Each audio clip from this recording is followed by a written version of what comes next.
Listo. Un saludo de resistencia a todas, todos y todos los que se conectan a este panel de discusión de latitudes, una nueva serie de charlas entre actores de diversos países de la región para discutir el panorama electrónico del sur y Centroamérica.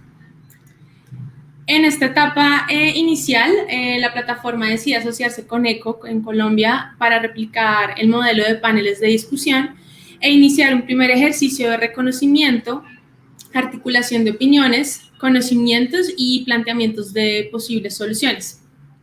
Yo soy María Melisa Ortega, a.k.a. María Mestiza. Soy Project Manager, DJ y activista de Pez Salado y ECO, ambos colectivos feministas bogotanos que trabajan en el circuito electrónico de la ciudad.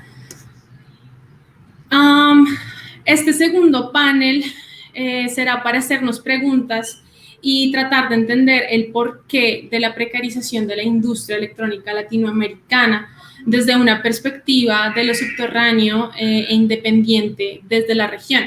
Al final, este panel pretende ser una búsqueda de respuestas que nos permitan empezar a trabajar en una colaboración colectiva, que nos permita mantener viva una cultura musical independiente y contestataria, un poco dejando atrás esa visión comparativa con el norte global. Para esta ocasión nos acompañan tres increíbles panelistas que por años han autogestionado su trabajo en los circuitos de música electrónica latinoamericana y europea. Tenemos y está acá con nosotros Abril Ceballos. Abril es literata radicada en Berlín y cofundadora desde el 2009 del sello Cómeme. Fundó su agencia internacional de artistas hace unos años, Futura Artist, agencia que actualmente representa a figuras como Lucrecia Dalt, John Talabot, por mencionar algunos. Hola Abril, ¿cómo estás? Bienvenida.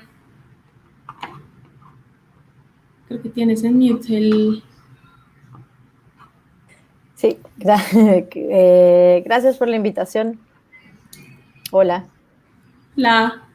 Seguimos presentando a nuestros invitados y desde las montañas de Colombia, en Medellín, se une también a esta conversación Berraco, productor y cofundador del sello Insurgentes y el sublabel Trata Tracks. Su exploración sonora y narrativa ha desarrollado el concepto del futurismo latino, un manifiesto que pronto vamos a poder leer y escuchar en su álbum debut, Grial, que sale en octubre. Hola. Hola Meli, ¿cómo estás? Sí, gracias por la invitación. Sí, un manifiesto que estamos escribiendo con la compañera Leticia, hay que aclararlo también.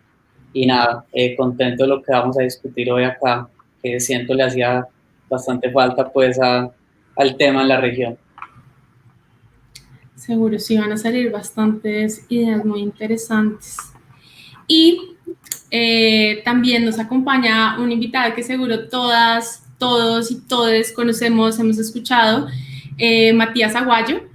Él es chileno, criado en Alemania, también cofundador de Cómeme, con experiencia en teatro y también productor musical, con una vasta obra que ha conjugado el house, las formas de música new wave, bases rítmicas latinas, globales, que seguro todos y todas hemos escuchado. Hola Matías, ¿cómo estás? Hola, bien, gracias. Listo. Voy entonces. Entonces empezamos a delinear este panel a través de tres preguntas claves para analizar esta tesis central en la cual decimos que circulamos en una mal llamada industria electrónica que es precaria y al parecer es invisible a procesos que no responden a lo hegemónico y a lo capitalista. Empezamos con una primera pregunta que recoge un poco lo que se habló en el primer panel de colonialidad y es entender la revisión a los impactos de esta, la revisión de la colonialidad entendida como una variedad de fenómenos que se han establecido y han reproducido unas dinámicas económicas desiguales en el cono sur.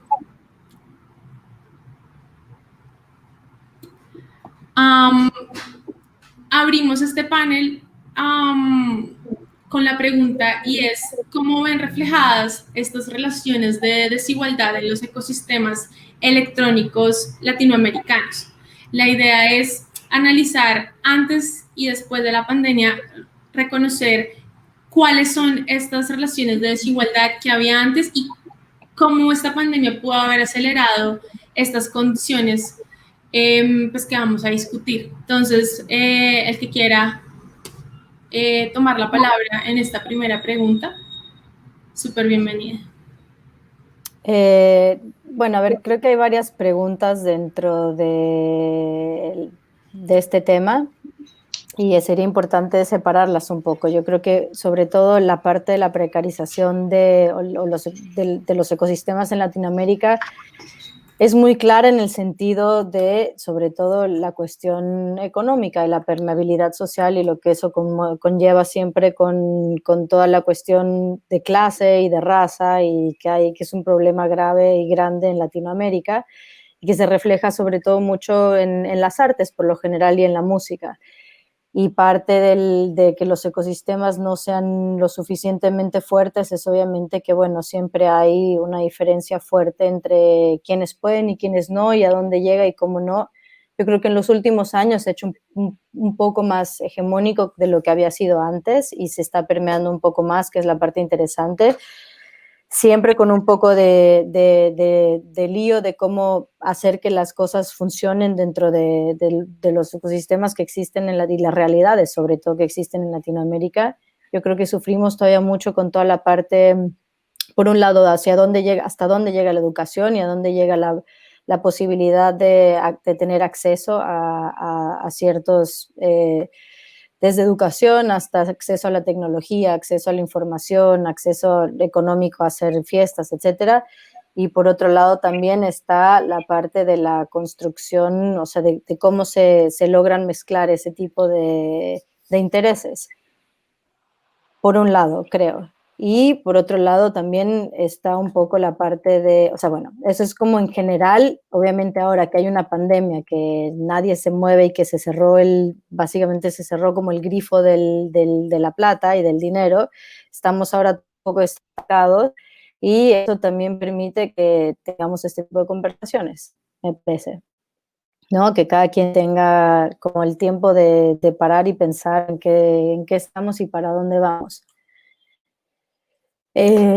Eso es como un lado por donde creo que hay como ciertamente como ese desequilibrio o inestabilidad. También está la informalidad de lo que ha sido la escena en Latinoamérica por mucho tiempo y cuáles son las razones de esa informalidad. Es interesante también como analizarlas, que tiene que ver también con la poca consistencia que tienen ciertos proyectos, por muchas razones, por razones por económicas o porque no hay proyectos que tengan como visiones más largas, o creo yo.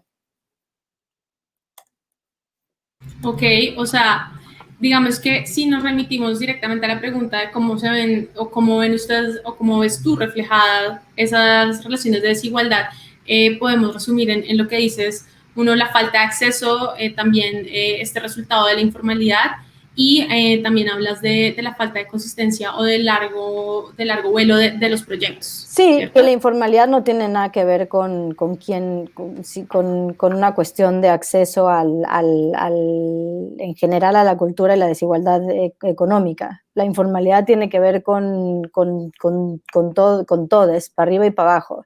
Y cómo se llevan los proyectos y la poca continuidad que tiene algunos de los entre colectivos, proyectos, y por qué no se ha generado una industria fuerte también o con una estructura estable, que existe, claro, y que se ha construido, que ha cambiado mucho en los últimos años y es bonito verlo, pero ha costado trabajo por la consistencia, creo también.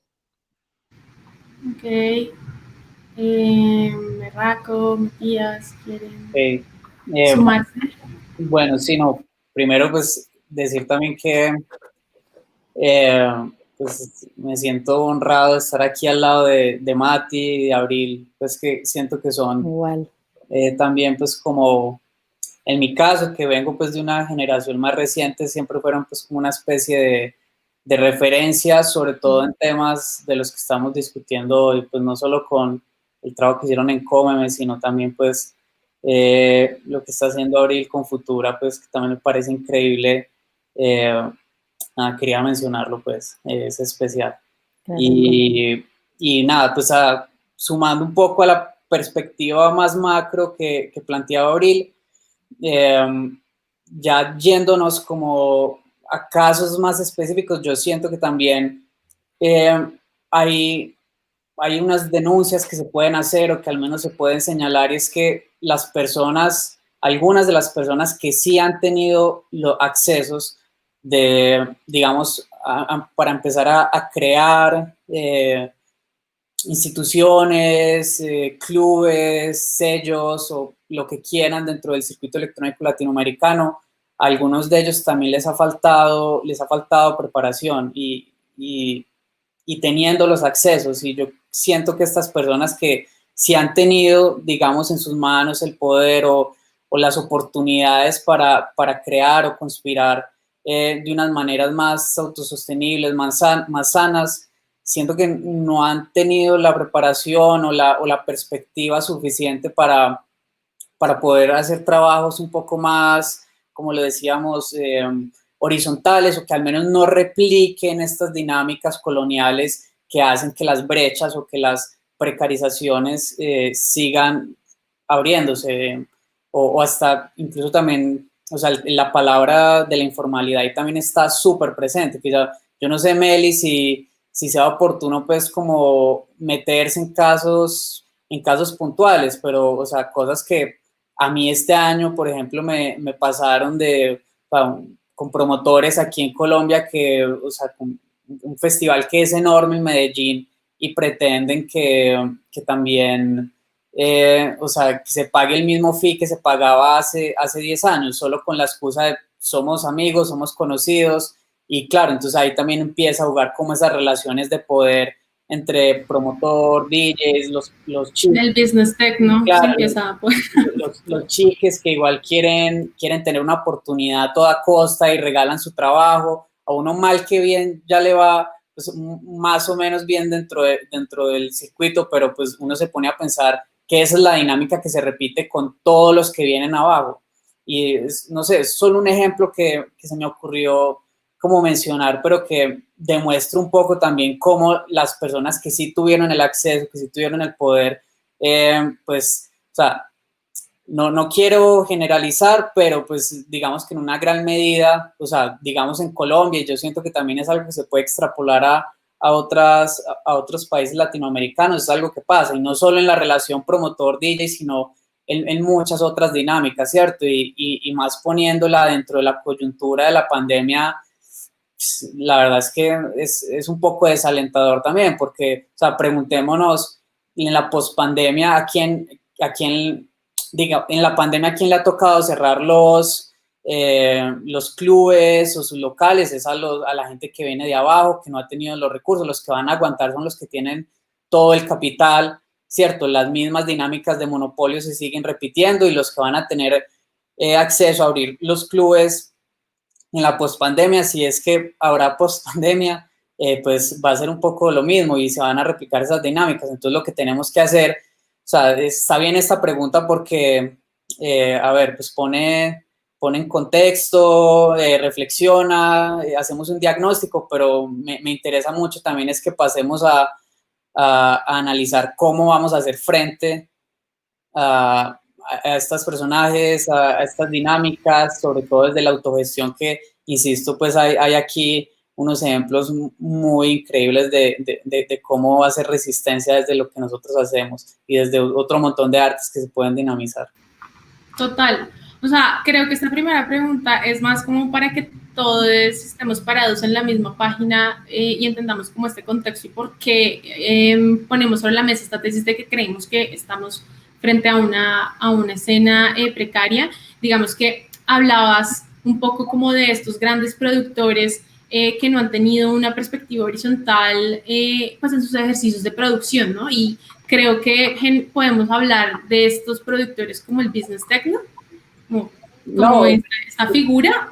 No yo lo necesariamente. pongo, o sea, en realidad no, pues no sé si quisiera meterme como con ese término tan etéreo. Yo lo digo es desde muchos, o sea, en cada uno de los niveles del circuito. Si tú vas a ver, o sea, los promotores que tienen el acceso entienden esto, o sea, solo en relación a su beneficio. Y ahí está, ¿cierto? No hay como una visión más, más digamos, más amplia, una perspectiva más plural desde su gestión, pero no solo pasa con los promotores, pasa también con algunos dueños de sellos, o sea, es como o sea, como que las prioridades están un poco trocadas y cuando digo que hace falta preparación también y que, a ver, tenemos que ser conscientes también en muchos casos de dónde viene esa falta de preparación, que es el diagnóstico que también hacía Abril, pero la verdad es que también hay casos en donde hay personas que sí tienen el acceso y aún así prefieren es solamente, o solamente no, el beneficio propio por sobre todas las cosas. O sea, ahí es cuando esas precarizaciones empiezan a ampliar. Yo lo llevaría pues como a muchos, si cogemos cada ejemplo dentro del engranaje del circuito electrónico, podríamos hacer pues como un diagnóstico de dónde están esas falencias o esas faltas de preparación o de conocimiento para que, digamos, en términos de la producción sean cosas más genuinas, más honestas, así sea ya un lugar común decir la palabra honestidad, pero pues es así también, y sobre todo más horizontales también. Horizontales, sí. ¿Mati? Bueno, en el contexto ese, como que se me ocurre también un poco, o sea, los ejemplos que mencionaste, y a ello tampoco aplicaría el business tech, ¿no? Yo creo que ese término, porque eso implica de cierta manera que es algo que se refleja solo en un cierto estilo de música o en un cierto contexto, pero yo creo que obviamente nosotros proveniendo de sociedades que vienen de una cultura muy colonialista, que es la hispana, digamos, y, y que también son países como Colombia o Chile, etcétera, que han abrazado mucho la competitividad y el individualismo que conlleva el funcionamiento neoliberal de una sociedad. Y además en eso, todo ese sistema de que, como en Colombia es el sistema de los estratos, ¿no? De esas castas en el fondo a las que uno no ha llegado por mérito, digamos, sino más bien por haber nacido como parte de una casta. Y eso quiere decir que tampoco, o sea, no necesariamente necesitas una preparación para estar en un lugar que te da la posibilidad de tomar decisiones que impactan a otra gente. Entonces, básicamente, en todo nuestro trabajo que hacemos, y eso cuenta para cualquier lugar del mundo, yo creo, en el contexto de la música, obviamente refleja un poco el funcionamiento de la sociedad en donde está concebido. Las estructuras de trabajo en todo lo cultural en Latinoamérica, por lo general, son muy poco serias o muy informales en el sentido del compromiso, del contrato, y ahí también en ese contexto lo que Abril decía de la idea del largo plazo, obviamente de dónde uno va a emprender a operar, a generar una comunidad que se sostenga a largo plazo si toda la sociedad está diseñada hacia un cortoplacismo en el cual se trata de agarrar o sea, tratar de agarrar su propio provecho en el tiempo más corto posible. Así no se genera sustentabilidad y obviamente el neoliberalismo nunca ha sido un ejemplo de sustentabilidad. Entonces, yo creo que ahí interactúan y se reflejan muchas cosas que también, por ejemplo, se reflejan en ese enorme rol que hoy en día o en esta fase prepandémica han tomado los modelos de artistas que a la vez son promotores o a la vez son mini empresarios o emprendedores y todo ese rol, todas esas funciones que no necesariamente están vinculados a la calidad artística o a la creación de una identidad estética musical, por ejemplo, y cosas así. Entonces hay muchos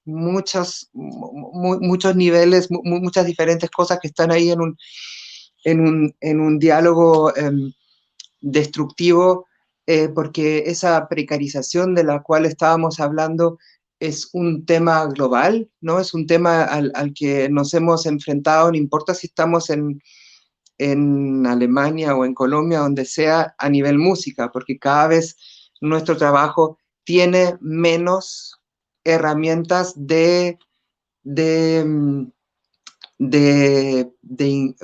generar algún ingreso. Y eso se había reducido ya, o sea, como gente como yo que está hace tiempo haciendo música, como cada vez se volvieron menos las posibilidades de generar algún ingreso, y con la entrada de Spotify como que ya ¡pum! Y lo único que quedaba eran las tocatas, y ahora ni siquiera tenemos eso. Y aquí, claro, lo que dice Berraco es muy verdad. Ahora estamos todos en la especulación de qué es lo que viene, qué es lo que va a pasar, pero claro, es muy probable que los que se salven sean los que sí o sí tienen, y, y bueno, estamos viendo que países con una estructura tradicionalmente más orientada hacia lo público y hacia la cultura, por ejemplo, como Francia, donde ahora el gobierno está apoyando a los clubes que no pueden pagar los alquileres y cosas así, cosas que son no imaginables en Latinoamérica, donde tienes un presidente de Chile dando un discurso de una hora, no hablando en un momento sobre la cultura. Todas esas cosas así como que se reflejan, y también culturalmente, digamos, ¿no? O sea, ¿de dónde uno va a sacar una preparación para algo que está considerado o en lo que uno quiere encontrar, digamos, continuidad, si es todo tan competitivo? O sea, el hecho de que haya muchos colectivos, muchas fiestas, muchas cosas, como que no tiene sentido sentirlo como algo de competitividad, si no quiere decir que están pasando muchas cosas, y eso está bueno. Entonces, yo creo que esa incapacidad de generar comunidad real, en vez de solo generar comunidad así por estar en el discurso de generar comunidad, es algo muy clave.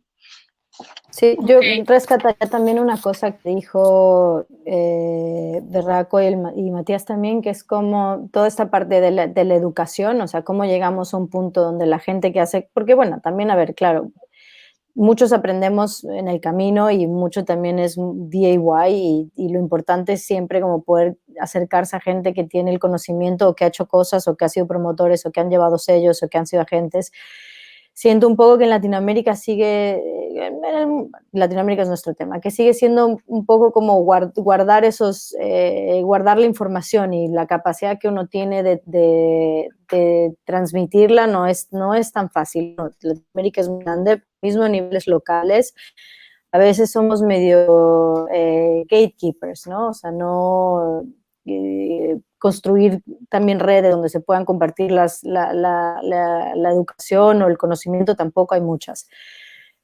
Por un lado, por parte de la educación, y por otro lado también esa parte o sea, lo que yo considero es, sí, muchas veces siento que la forma en la que se hace la industria o la escena en Latinoamérica tiene mucho que ver cómo se refleja con el norte, y no es tanto, no se reflexiona tanto qué es lo que necesita el mercado latinoamericano. Y claro, siempre utilizamos en reflejo o a lo que nos interesa Europa o Estados Unidos, pero también puede ser que tengamos que ir para otro lado, y que Latinoamérica necesita otras cosas completamente diferentes. Y hay que analizar un poco qué es lo que necesitamos nosotros para que esa precariedad no esté tan marcada después, ahora en el 2020. Y claro, es un momento donde habrá que pensar, porque como dice Berraco, no sabemos ni siquiera cuándo vamos a empezar, ni para dónde vamos, ni quién va a poder empezar, ni seguir, ni... Okay, Total. sí. Meli, Un poco quería, perdón, ¿puedo? Sigue. No, dale. Quería solamente agregar que sí, suscribo con lo que estaban diciendo tanto Auric como Matías y que no sé, estaba pensando justo también que se vuelve, claro, o sea, mencionaba la falta de preparación, que ni siquiera significa pues que hay que ir a una universidad ni nada, es también como un poco como el deseo genuino de querer profundizar y aprender, que yo creo que como todos acá ha sido muy DIY, muy sí, empírico, pero que en la sumatoria de ese deseo o ganas de exploración va gestando, ¿cierto? Pues como los proyectos que más nos emocionan ahora, pero que a la final también, no sé, todo es un tema, justo mencionabas pues el discurso del presidente chileno Matías y es como pues ver también como la falta de políticas culturales que hay en nuestros países, es realmente dramático, entonces se convierte también en un tema que nuestras acciones son políticas porque también necesitamos gente que nos represente en este tipo de espacios, es como que, o sea, dentro del contexto del panel decíamos cómo entender esto sin compararnos con otros países de afuera, pero pues también está, o sea, Mati lo mencionaba, claro, estos países que sí tienen cierta orientación hacia las políticas culturales, más públicas, pues como la brecha es en realidad súper fuerte, entonces como que también, no sé, dentro de todo, dentro de nuestra deontología, yo siento que también debería estar un poco más de militancia en relación a lo político y de representación, pues porque, o sea, no vamos a entrar aquí a discutir sobre lo que representa la cultura para la sociedad, pero pues creo que la pandemia también lo que ha hecho es revelar lo precaria también digamos, de estas políticas culturales en nuestros contextos, que están dejando pues en un sentido figurado y quizá en otros más literal, morir a la gente. Ok, recojo entonces básicamente todos los puntos y tenemos puntos de encuentro desde obviamente la falta de consistencia, desde las personas que sí han tenido acceso, cómo han creado sus ejercicios de manera no horizontal, también hablamos de la educación, también hablamos digamos que la falta de regulación y la inexistencia básicamente de los circuitos electrónicos en los ministerios de cultura de los países latinoamericanos. Y hablamos también... Y también, no sé, puedo decir una cosa, o sea, como que es sobre todo la falta de la conciencia de lo público en los sistemas latinoamericanos. No existe la idea de lo público. Entonces, la ventaja que tenemos ahí es decir que nosotros estamos en la misma posición que muchas otras entidades de la sociedad y que solo formando parte de formando parte de un cambio radical, no solo desde nuestro lugar, sino desde muchas otras entidades de la sociedad y en diálogo con eso, algo puede pasar, no nos podemos entender como una cosa aparte. Quería mencionar eso nomás. Claro que sí. Eso nos lleva un poco a conectar con la segunda pregunta. Y la segunda pregunta habla un poco de la informalidad y de pensarnos un poco cómo recuperar esos espacios. Entonces,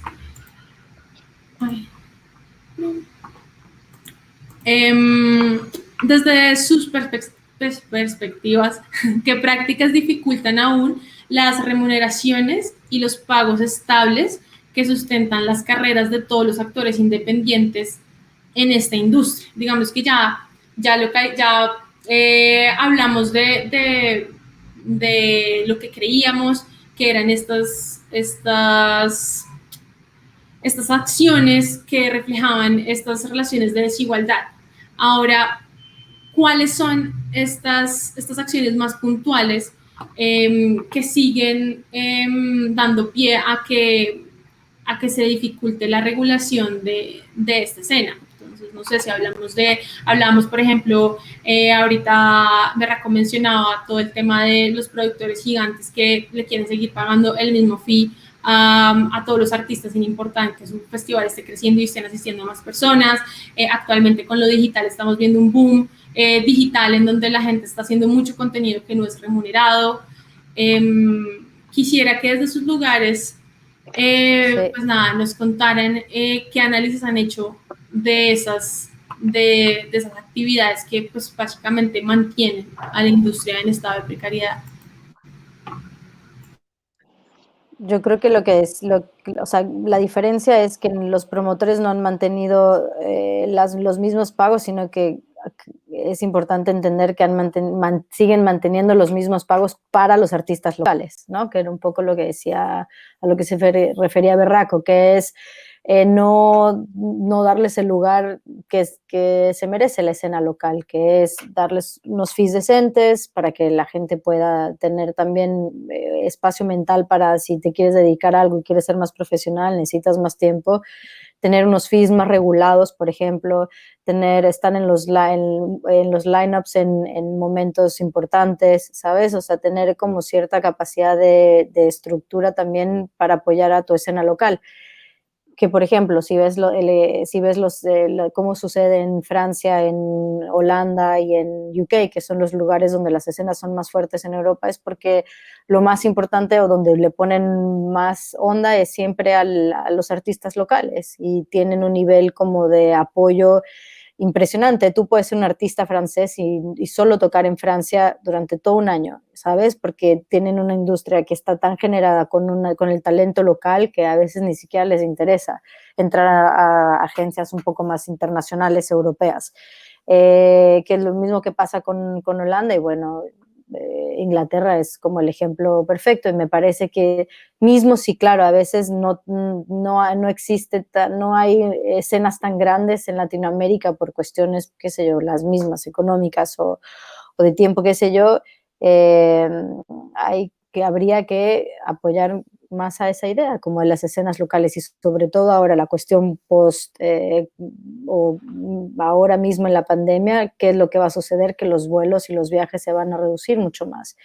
Y la idea de hacer tours de gente, de artistas latinoamericanos en Europa o en Estados Unidos es un poco más complicado. Entonces yo creo que es un buen momento como para reforzar las escenas locales. Y que lo mismo pasa acá, pero ahora obviamente en Latinoamérica tenemos el problema que los vuelos entre Latinoamérica son iguales o peores que Europa. Y yo creo que eso es lo que has hecho también que dentro mismo de Latinoamérica la cuestión nunca haya podido ser demasiado fuerte tampoco, porque claro, viajar de México a Argentina es lo mismo que viajar o más caro que viajar de México a Europa.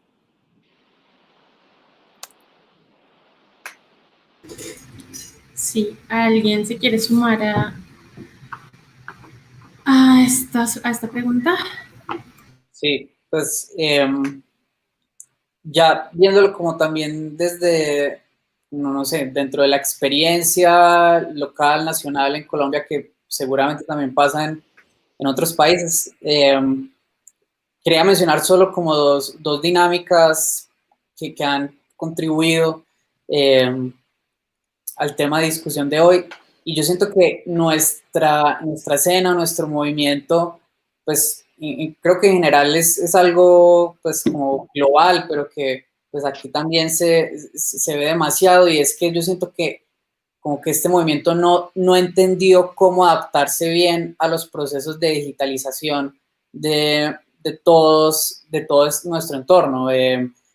Matías lo decía ahorita, o sea, el solo mencionarla como el paralelo comparativo entre Spotify y Bandcamp, en cómo se beneficia Spotify solamente a costa de la mayoría de artistas y el revenue solamente va pues en gran parte para ellos y para también los sellos grandes, a diferencia como Bandcamp es mucho más horizontal.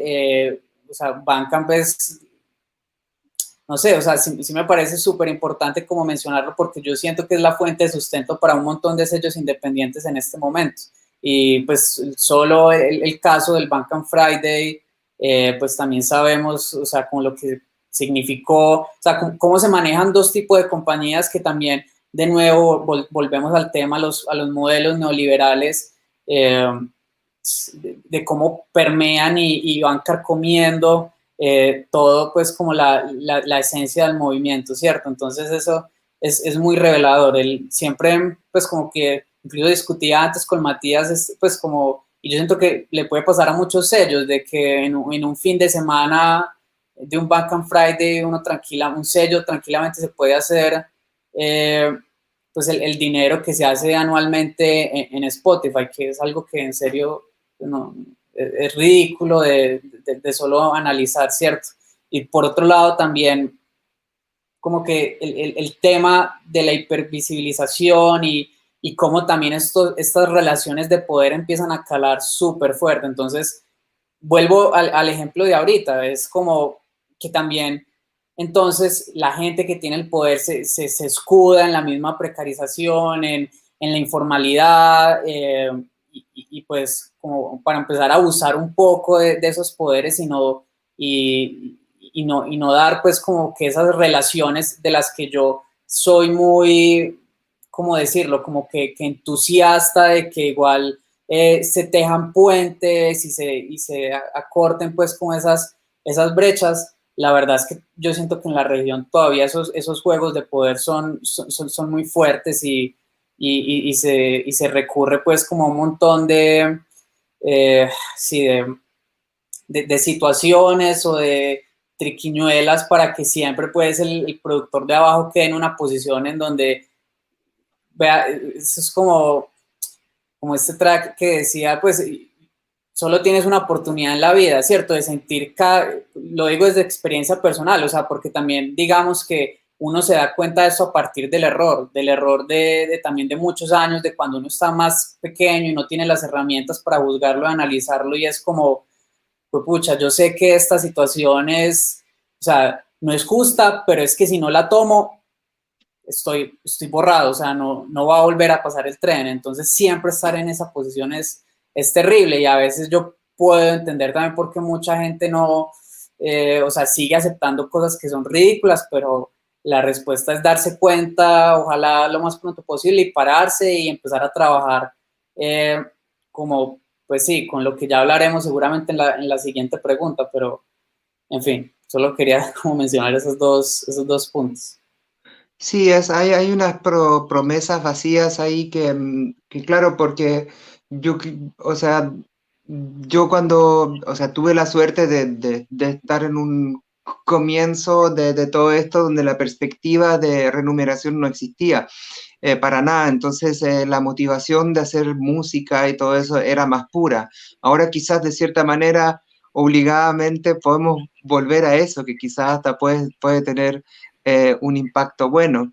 Lo que yo siento es que muchos productores están trabajando desde el miedo de perder relevancia, el miedo de no estar ahí, y por lo tanto hay todo un esfuerzo en crear o sea, en visibilizarse, pero en un contexto que es tan desigual que uno nunca va a llegar a eso. Las redes sociales son un poco como la lotería, es como mirar hacia la persona que sí lo logró a través de eso, pero ya que hoy en día uno considere abstenerse de eso como un paso valiente, me parece muy raro, viniendo desde una cultura que en realidad era contestataria, y justamente nosotros aquí en la música electrónica, digamos, básicamente venimos de una tradición que dijo, ok, nosotros no vamos a usar los canales mainstream, no nos importa que escriben sobre nosotros, no vamos a usar las distribuidoras, sino vamos a crear nuestras propias redes. Todo eso está ahora entregado a plataformas de empresas multinacionales que manejan algoritmos que nosotros no entendemos y que nunca nos van a favorecer, y donde uno cree que quizás con el tickling down ahí de tanta información algo le llega a uno. Entonces, y además una dinámica que no necesariamente favorece al músico o al artista, sino más bien al creador de contenido. Yo esa parte la veo muy problemática, pero al mismo tiempo también tengo la esperanza de que estamos reconociendo un poco lo vacío que es eso y que eso nos puede, reconocer eso nos puede llevar a otros modelos de trabajo. En algún momento se volvió más importante la documentación del momento que el momento mismo que que vivimos, que es por lo cual en realidad salíamos en las noches. Y yo creo que eso hay que rescatarlo de alguna manera. Además, la pandemia lo agudizó porque pues ya la experiencia en vivo está muy reducida y todo está digitalizado y como lo decías, ahora estos algoritmos digitales también cooptaron esa vía independiente en cómo se trabajaba la música antes. Sí, o sea, Entonces, está mucho más difícil tener impacto con lo que uno hace.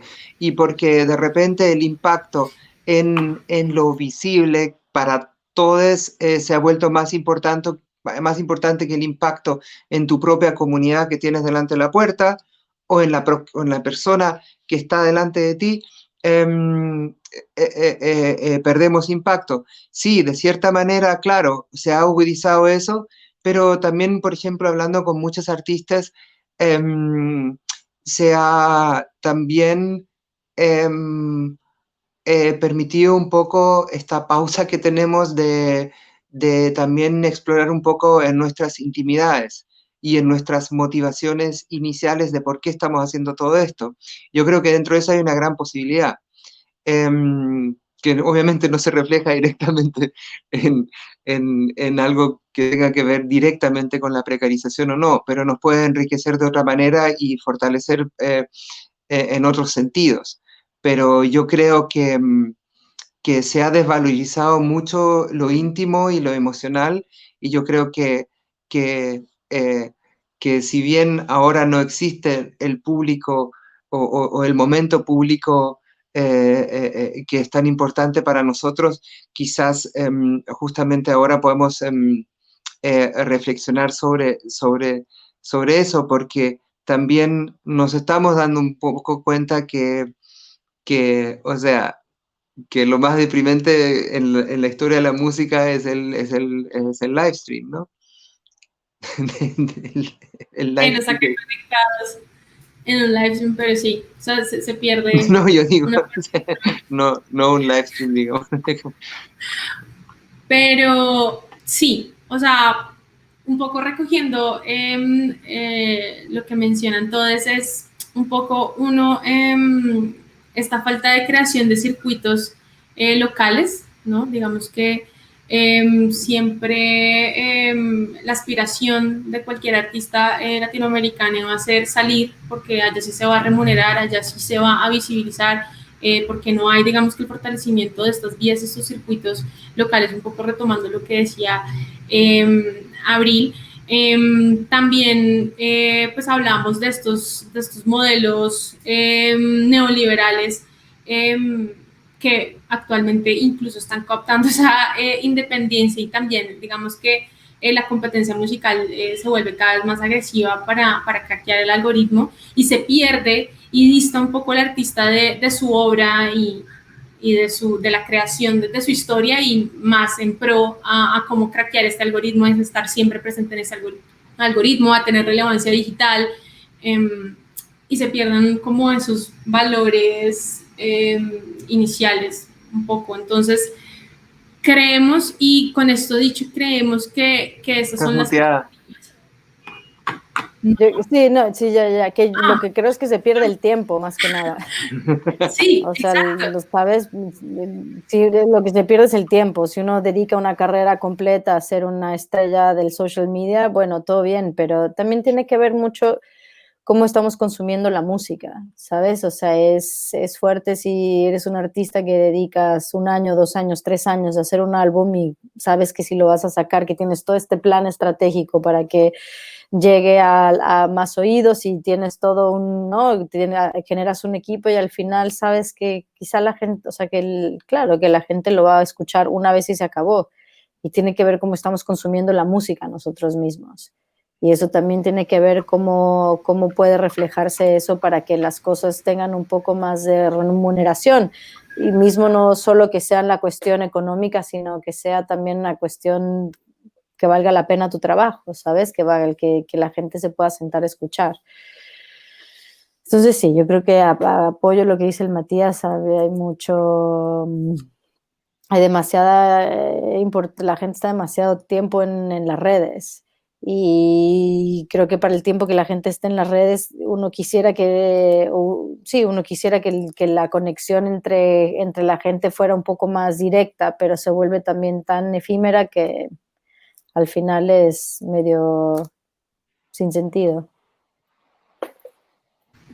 Yo ahí quería pues como agregar una cosa, Amelia, como al recuento que vienes haciendo.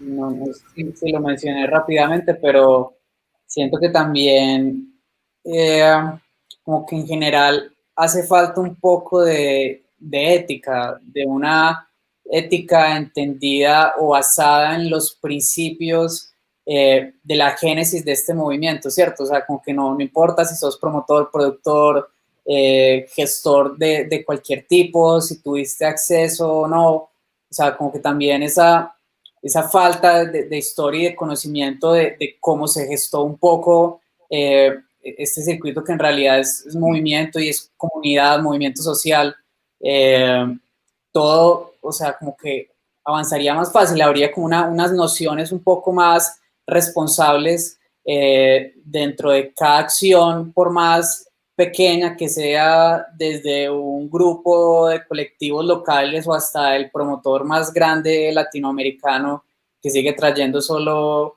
artistas a pagarles más dinero en Latinoamérica de lo que cobran en Europa, ¿cierto? Pues como siento que se trata un poco más de, sí, como de tener desde la individualidad un poco más esa noción de, sí, pues o perspectiva, como lo decía, de esta ética atada a los principios de esta comunidad y este movimiento. Okay. Sí, se sigue reflejando obviamente estas violencias estructurales que hablábamos de la colonialidad, pues siguen rigiendo la manera en que muchos operan desde el desconocimiento estos eventos, esta industria. No hay un digging, no hay una sensibilidad, sino que simplemente hay pues las ganas de crear un evento y ganar plata, o de poner a un DJ porque hace plata. O sea, ¿no? Y para mí eso está, yo no sé si de pronto soy muy indulgente, pero o sea, no es que eso esté mal, hay también caminos a elegir dentro de este movimiento, pero también hay maneras de aproximarse a estas dinámicas y hay barreras que en verdad ya sí no se pueden cruzar y lo que yo estoy tratando de mencionar es que muchas veces esas líneas se transgreden y no hay un retorno en donde se socialice un poco, pues, digamos, la base de donde está sacando esa materia prima o ese beneficio. Desde las esferas más altas hasta los niveles más pequeños, en donde solamente se ve al par como una competencia. Sí. Ok. Eso igual nos lleva un poco a conectar con la tercera pregunta y ya a hablar propiamente de la autogestión.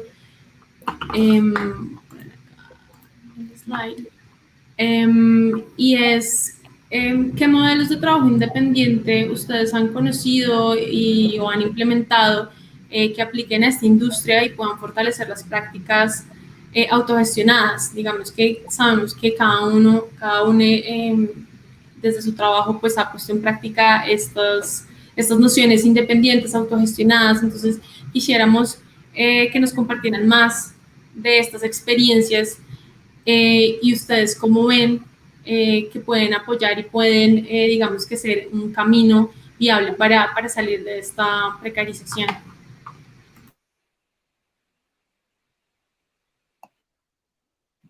¿Quién va? Yo aquí, Dale. aquí los escucho a ustedes porque como, o sea, siento que tienen pues mucha más experiencia en esto y en serio me emociona pues como poderlos escuchar y seguramente más adelante complementar. Pero pues Claro, sí. entonces en ese contexto yo diría que puedo mencionar algo y después pasarle la pelota a Abril en la continuación de eso. O sea, yo quiero mencionar, o sea, lo que yo podría decir es, por ejemplo, en el contexto de o sea, los tiempos han cambiado mucho, entonces como que todas esas experiencias y los contextos también, entonces algunas experiencias del pasado pueden servir y otras quizás no tanto, pero lo que sí puede servir es quizás como la idea de cómo operar con la imaginación en frente a nuevas realidades, porque si vemos las primeras acciones o de dónde surgió, por ejemplo, lo de Cómeme tuvo mucho que ver con una situación de crisis, particularmente cuando empezamos a hacer fiestas en las calles en Buenos Aires, que fue cuando, ¿cómo se llama? Hubo una crisis económica muy fuerte y además cerraron todas las discotecas, o sea, no había vida nocturna básicamente y nosotros llevamos el sonido a las calles. Entonces, como que de ahí partió algo y si voy más atrás, o sea, más al contexto de Colonia, de la música que nosotros tratábamos de hacer, que no nos salía y lo que salió ahí al final sí estaba bueno igual, a pesar de que no nos salió lo que queríamos hacer. En realidad, yo creo que muchas de esas cosas encuentran su raíz o encuentran su semillita en algo que no tiene nada que ver con el motivo de pensar cómo, cómo profesionalizar o cómo salir de un contexto precario, sino como un enfoque realmente a un trabajo comunitario.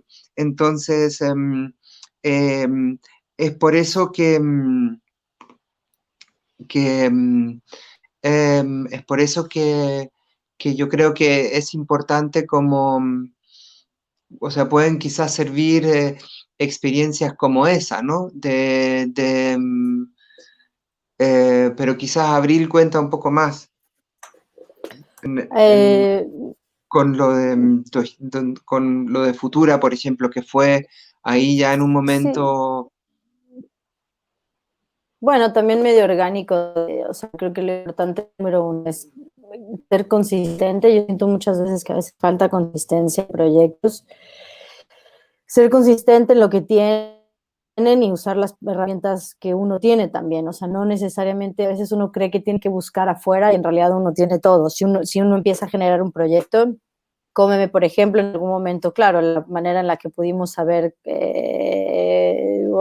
también es orgánicamente, pero la necesidad como de, a veces un sello independiente es más complicado, fue la agencia y después el publishing y obviamente el proyecto de la radio era más por querer hacerlo, etcétera, pero buscar como las herramientas que tiene uno mismo y sobre todo las herramientas que hay en las comunidades, porque yo creo que hay mucha gente alrededor que está haciendo cosas súper interesantes y la forma en la que uno se puede conectar con esas redes para sacar un poco más de resultados en general, ¿no? Y que tiene que ver también como lo que me repito un poco, pero es esa cuestión de ver lo que hay uno, ver lo que tiene uno en su comunidad y lo que la comunidad necesita en vez de querer replicar cosas que a veces no tienen tanto que ver con la comunidad con la que uno es parte.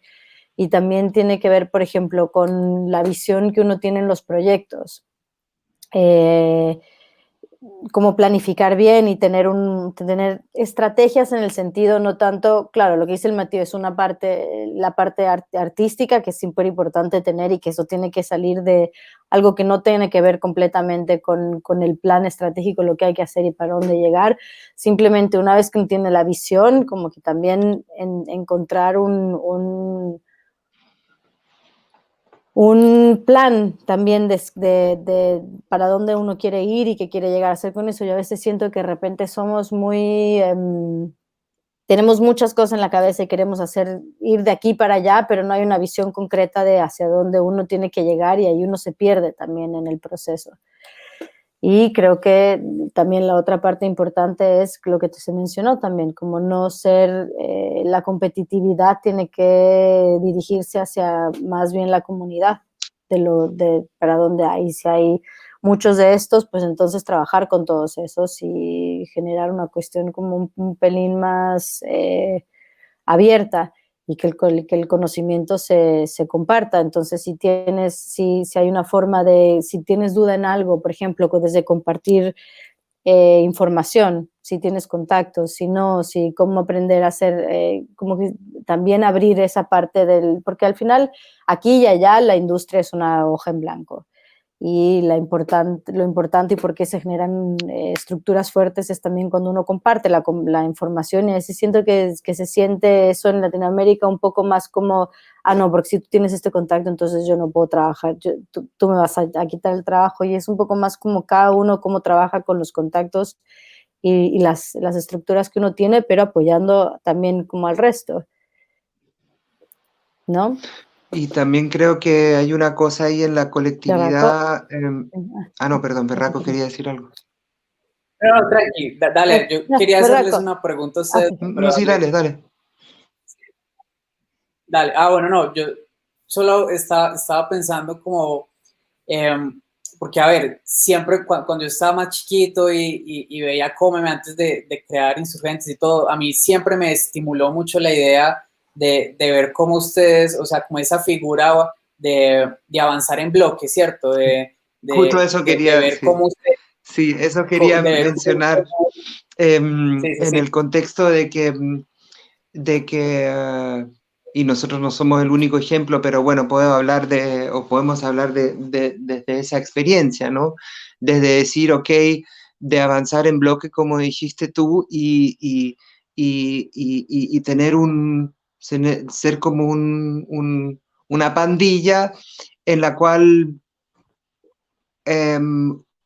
uno agarra más fuerza por estar juntos y apoyarse uno al otro, en el sentido de que, por ejemplo, nosotros no nos enfocábamos tanto, y eso nos ayudó mucho, sobre todo en los inicios, no en un artista, sino en las noches, en nuestras noches, Cómeme, en las noches del sello, en la que quizás mucha gente solo iba a ver o sentía la atracción por ir a ver estos dos artistas, pero de repente se dan cuenta, uy, están esos otros tres que están tocando súper bien también, ¿no?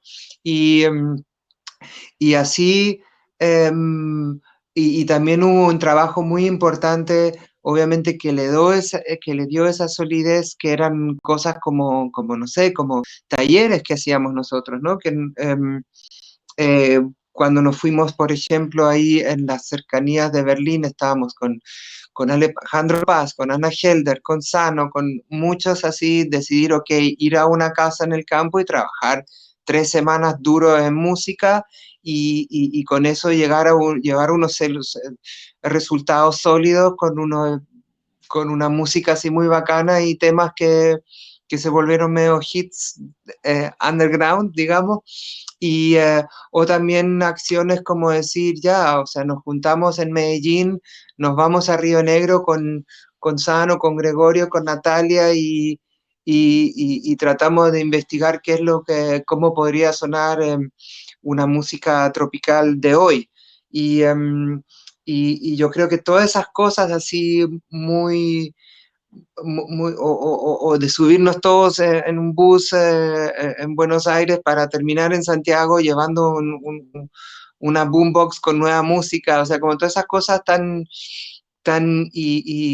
idealistas y de grupo, yo creo que que también llevan a esa narración y razón tan profundamente, o sea, que crea toda una base, digamos, sólida para que un trabajo también sea inevitablemente reconocido.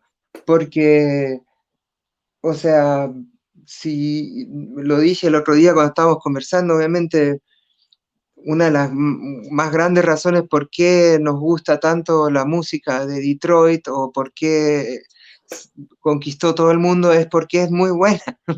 Entonces, yo siempre llego a ese punto que siento que lo que dio fuerza a también muchos de nuestros artistas que individualmente pudieron seguir, ¿no? O sea, como que esa idea de desarrollarnos juntos y desarrollar artistas como que partieron poco menos de cero con nosotros, como Rebolledo, como Elena Willikens, como muchos más así, donde realmente se hizo un trabajo de base, hubo una profundidad ahí en el trabajo y una continuidad. Entonces yo creo que esa continuidad es algo muy importante y la imaginación, ¿no? La imaginación en todo el tiempo, en todo momento, o sea, imaginar realmente cuáles pueden ser las ideas más bizarras, menos pensadas y más originales como para presentar lo que estamos haciendo, como uno ocupa un espacio que está completamente vacío y especialmente hoy en día yo creo que hay muchos espacios vacíos porque hay una falta de algo. Entonces, entonces yo creo que eso crea sustentabilidad y esa continuidad, digamos, que es necesaria para encontrar, o que fue necesaria para encontrar un público también. Nosotros, o sea, ahora nos enfrentamos a reglas que ni siquiera conocemos porque está cambiando drásticamente mucho el mundo, pero yo creo que eso puede crear confianza en la gente creativa, porque claro, imitar un modelo antiguo ya no va a servir, o sea, y sobre todo donde eso se va a seguir haciendo ya no va a estar lo más interesante, digamos. Estamos observando o sea, con preocupación, obviamente, cómo se está desbaratando todo, porque claro, yo, como ustedes también, seguramente estamos escuchando de un club tras otro que está cerrando, una agencia que ya no va a existir, una persona que estaba trabajando en la industria que ahora se va a dedicar a otra cosa y lamentablemente se va y es muy triste porque era una de las personas interesantes que había. Entonces como que estamos ahí en un punto donde también nos podemos volver muy poco concretos a veces y tenemos que ser muy especulativos en esta conversación que creo que en realidad solo puede ser como un inicio de un diálogo porque obviamente, o sea, cualquier persona que vea esto se va a dar cuenta que faltan muchas cosas que no estamos mencionando, pero, pero yo creo que esos trabajos de base siempre pueden tener más impacto si realmente surgen desde la colectividad y desde la solidaridad, que creo que justamente va a ser muy necesaria ahora. Y también creo que tiene que ver con la identidad y en Latinoamérica hay mucha. Y creo que a veces se tiene miedo a encontrarla y tampoco con identidad no me refiero a que todos tenemos que reflejar las culturas, ¿me entiendes? O sea, que no tenemos, traición fue traición en México porque, bueno, porque tuvieron, ¿no? Porque encontraron su forma y encontraron su imagen y tal, pero no me refiero a que la identidad tenga que ver con eso, sino la identidad tiene que ver con quienes somos y no necesariamente tenernos que reflejar o repetir, sino que con lo que encontrar de cada quien la forma de representarse es súper importante y a veces siento que falta que hay mucho miedo en lograr esa parte más cruda de lo que somos, ¿no? O elevada, o como lo quieras llamar, pero que es más única, que tiene que ver con lo que es tu alrededor, y mucho menos con lo que es con la influencia de lo que te tenemos todo el tiempo, que es Estados Unidos y Europa. Y yo creo que ahí cuando hay proyectos que lo logran, son proyectos que resaltan sí o sí, sin tener que preocuparse si la prensa en Europa habla de nosotros o no, porque al final existimos si hay o no prensa, ¿sabes? Y eso es súper importante, también entenderse como parte de escenas locales. Y lo importante, creo que me parece, de este proyecto, que me parece muy lindo, es la forma de poder o de lograr o de hacer el trabajo de comunicarnos entre nosotros y saber qué es lo que hay para poder consumirnos entre nosotros, conocernos entre nosotros, intercambiar entre nosotros, sin que necesitemos todo el tiempo un interlocutor extranjero y que tengamos que descubrir lo que está pasando en el cono sur, en Centro y en México a través de blogs en Europa y Estados Unidos, que nos pasa demasiado, creo.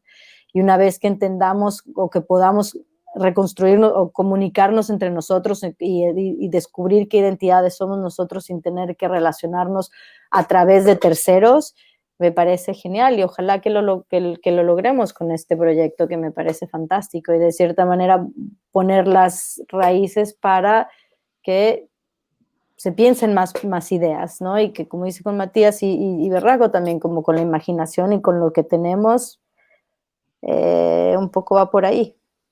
Es eso, un poco lo que decía, como qué cosas tenemos nosotros tiene cada uno para poder generar otras cosas. Tenemos muchas y muchas veces mucho más interesantes y a veces no las vemos. Sí, yo quería complementar también con la idea, con las dos ideas que han venido mencionando, también como en esas redes de trabajo que se empiezan a tejer. A ver, es increíble trabajar con los amigos, ¿cierto? Pero como que también trascender esa visión y poder tener como un instinto, un olfato, ir a levantar piedras a otros lados y descubrir gente súper emocionante, que se empieza a generar una retroalimentación súper bonita.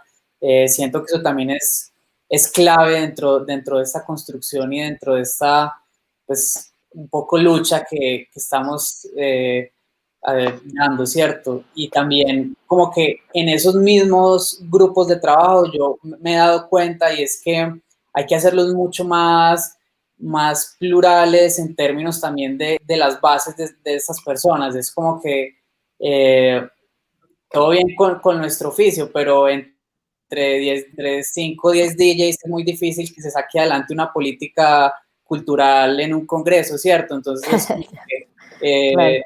a mí me parece emocionante cuando también en los colectivos empiezan a militar sociólogos, antropólogos, gente que igual ama la música, vive por la música, pero que viene de otras corrientes y que no solamente esté ahí también por pararse enfrente ahora del compu a hacer su live streaming y ya, ¿cierto? Es como poder entender y formar esos grupos con conocimientos y que también haya una retroalimentación, digamos que en esta carrera de reducir las brechas y sobre todo de tender puentes, porque tampoco es como que, o sea, yo tampoco coincido ya con otra visión un poco ingenua, que es ya extremadamente chauvinista y es como no conectar entonces con nadie de afuera. O sea, para mí la idea es tender los puentes y yo siento que también esa es la forma, con las dos cosas que acabo de decir, de hacerlo. Y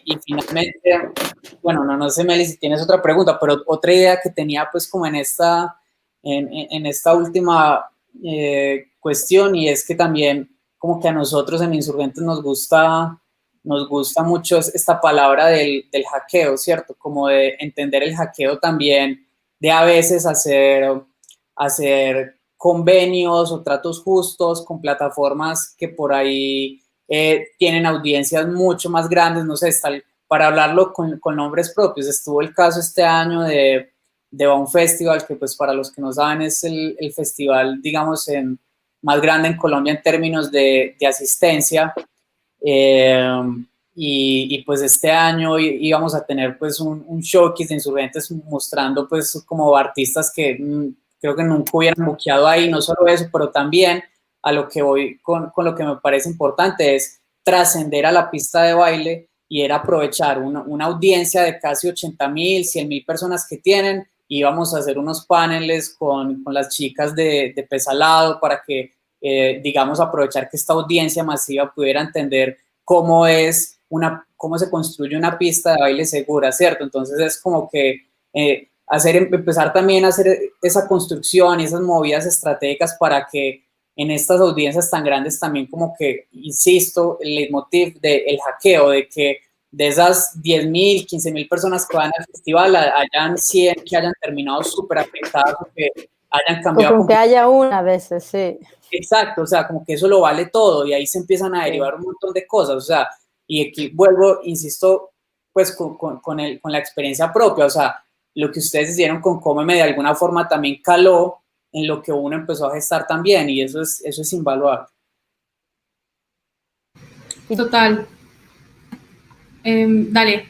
Sí, bueno, también un poco referente a lo que estabas diciendo, también como de expandir un poco las comunidades que lo conversábamos un poco en el Matías, también quizás es interesante ver cómo trabajan otras escenas que no necesariamente tienen que ser con la música, ¿no? Sino que, qué sé yo, con los científicos, con los biólogos, con los, qué sé yo, con los economistas, con gente, con los IT, con gente que trabaja como en otros colectivos y cómo trabaja con ellos y cómo se conectan y cómo un poco para también poder salir de la estructura de cómo se piensa que son las cosas, sino cómo podemos nosotros entendernos a nosotros mismos.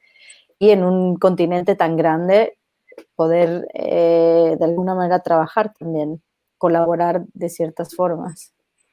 Y sí, apoyarnos entre nosotros también, que yo creo que es súper importante, ¿sabes? O sea, si eres un latinoamericano que tienes un poco más de espacio o nombre en algún lugar, como que también jalar a tus compañeros, a las compañeras, compañeros de lo que están haciendo, hablar si tienes algún contacto con algo, oye, te recomiendo a tal, ¿sabes? O sea, como que también esa parte de conocernos primero entre nosotros y apoyarnos es cosa básica. Es que justamente en ese reconocimiento hay que hablar y hay que siempre sacar a la luz que Latinoamérica es un laboratorio increíble de trabajo comunitario y de movimientos sociales que han resistido mediante la acción colectiva, ¿no? Entonces, al final, yo creo que desde la autogestión siempre se habla de un intercambio y ese intercambio no siempre tiene que ser un intercambio capital, puede ser un intercambio de conocimientos, de contactos, de vías, que fortalezcan y que no estén mediados siempre por el capital. O sea, en Latinoamérica tenemos ejemplos, obviamente a gran escala, increíbles, como el feminismo comunitario, los zapatistas y sus juntas pues de gobierno autónomo, los movimientos de los trabajadores rurales de la tierra sin tierra en Brasil. Es entender cuál es el paso, cómo nos organizamos, quiénes nos unimos. También, como lo decía Berraco, es entender cómo no solamente los DJs, los productores y los que están generando la música, sino cómo otros sectores podemos entrar y hacer parte de la conversación y hacer parte de esta acción colectiva. También el público, súper importante, porque el público al final tiene una gran parte de la decisión en qué consume y en qué no, que apoya y que no. Entonces, yo creo que este panel es un poco como para que pensemos eso, pensemos en esta acción colectiva, autogestionada, subterránea, que no siempre tiene que tener un intercambio capital.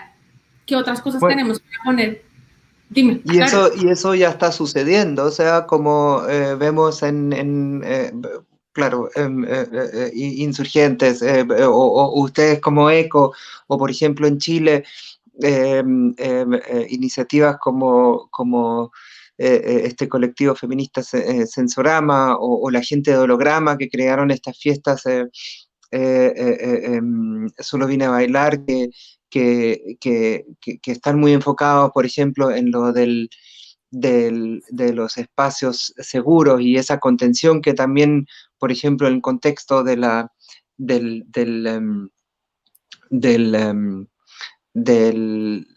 estallido social en Chile han sido importantes, ¿no? Que uno se da cuenta que esos espacios de contención son importantes durante o paralelo a la lucha social.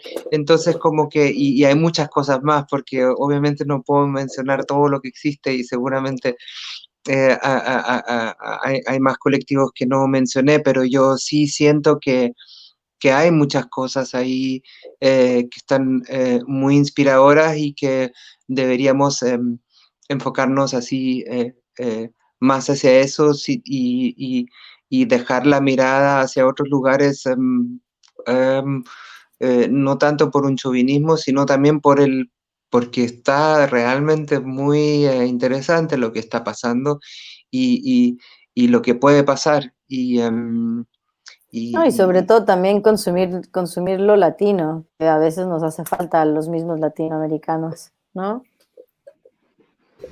Sí, total. O sea, para mí, por ejemplo, el primer referente para mí de consumir música latina electrónica fue Cómeme, porque antes de verdad no había como un punto de referencia tan claro. No.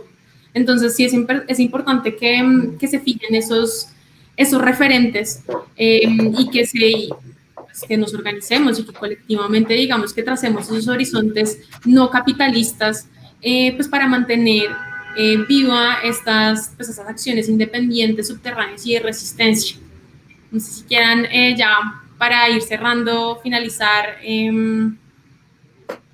Sí, no, solo agregar ahí, Meli, que pues yo vuelvo un poco a lo que decía antes, y es, si uno vuelve a revisar, como a tener ética ligada a los principios del movimiento electrónico, uno rápidamente va a entender que es un movimiento que igual trasciende la pista de baile, ¿cierto?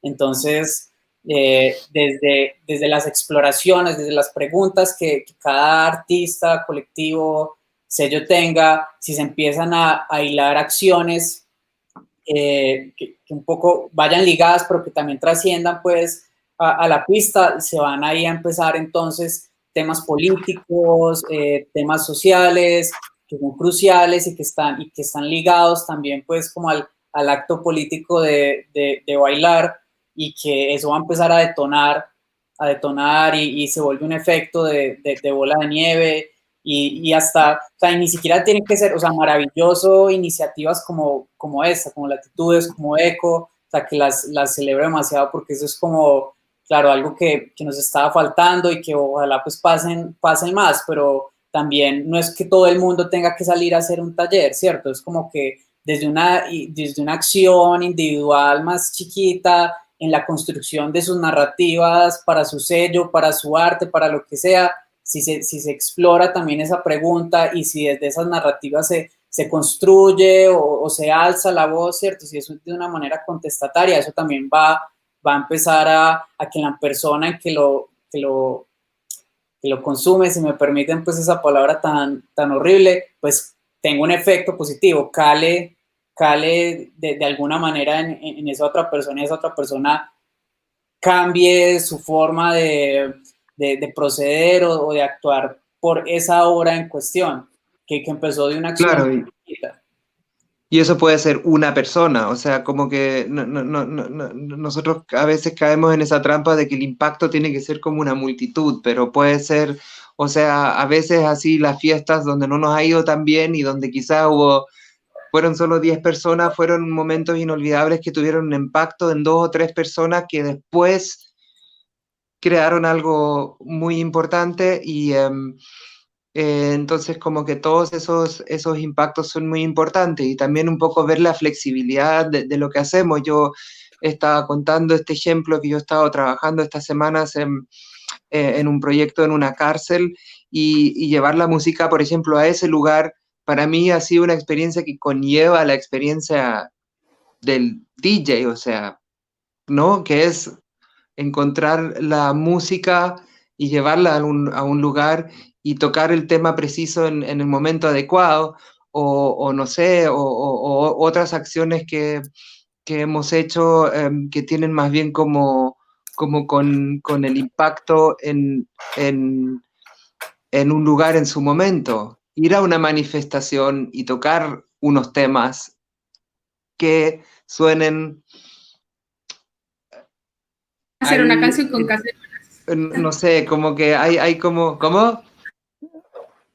hacer una canción con cacerolazo. Claro, eso fue interesante también, porque eso, claro, hice como cuando estuve en Cali y fue el cacerolazo ahí, lo grabé y después lo toqué en la misma noche, entonces como que ahí uno puede establecer un diálogo con la realidad, ¿no? Entonces como que hay muchas cosas así con las que uno puede jugar, o como cuando estuvimos en Chile, una acción ahí, que no puedo decir muchos nombres porque fue medio tocar desde balcones escondidos temas contra la policía que estaba pasando y ellos tratando de buscar de dónde viene esa música. Entonces eso también es un impacto de música en un momento digamos, de parlantes sonando y teniendo un impacto. Yo creo que podemos, o sea, la fantasía nos puede ayudar mucho a acompañar el soundtrack así, digamos, de la vida, ¿no? Y yo creo que esas cosas son súper importantes para desarrollar todo. Sí, tanto la acción colectiva como la acción individual, la posición Claro. política individual, ese norte individual también político que uno pues quiera poner al servicio de otros. Es súper importante. Yo creo entonces que con estas ideas y pues con todo lo que hay por hacer, después de esto cerramos este segundo panel de latitudes. Se viene el tercer panel que hablará de los medios de comunicación especializados en la región para hacer un diagnóstico de qué está pasando en el periodismo. Quisiera saber si quieren agregar algo más para cerrar. Lo único que se me ocurre a mí es decir que ha sido un buen inicio de una conversación, que seguramente después de que cerremos esto, seguramente los tres invitados vamos a quedar así como, ay, deberíamos haber mencionado esto o lo otro, pero eso, como que a mí ya esto me ha incentivado mucho a pensar cosas. Sí, que yo creo que es importante que a partir de esto se generen redes y que preguntemos y que uno siempre tiene que quien quiera llegar a hacer cosas que simplemente se ponga en contacto con la gente necesaria y que muchas veces tenemos miedos como de cómo llegar a tal o cómo hacer cosas y creo que lo más importante es compartir información y está buenísimo que esto esté sucediendo. Justo Meli, no sé si a la final sí van a compartir como unos links para que también le quede como recursos o material a la gente sobre todo para que pueda tomar acción, ¿cierto? Porque ya a veces señalamos mucho, denunciamos, pero falta, y lo que suscribo demasiado, coincido con lo que decían ustedes dos, es que también nos ha hecho falta imaginación, ¿cierto? Entonces, como poder acceder a material complementario, recursos para pillar vías, métodos en donde la gente pueda ya gestar, crear, siento que sería maravilloso. Sí. Sí, la idea es empezar a amplificar este mensaje político, este mensaje de separarnos de la colonialidad, que en lo que hemos entendido y en estas tesis que estamos creando, pues la colonialidad de nuestro ser, del poder, ha sido básicamente lo que ha traído pues esta consecuencia nefasta de sistemas económicos y políticos de Sudamérica y pues que obviamente se ve reflejado pues en estas industrias. Entonces la idea es que todos empecemos a hablar un lenguaje común, que empecemos a hacernos estas preguntas, ¿no? Que empecemos a conectarnos desde esas preguntas, desde esas inquietudes, pues para generar esos lazos, para generar esos circuitos y sobre todo, pues como decía Abril, pues con la pandemia salir de Latinoamérica va a ser 1000 veces más caro. ¿Cómo creamos circuitos locales, funcionales, independientes y autosostenibles? Entonces creo que eso es como una gran reflexión con la cual cerramos este segundo panel de latitudes. También va a estar al aire la página web, donde van a poder también tener más acceso a esta información, a estos paneles. Muchísimas gracias, Mati, Mor, Bebe, JP Berraco. Y los esperamos en el tercer panel de Latitudes, que va a ser sobre medios. Muchísimas gracias. Bye. Gracias. Gracias.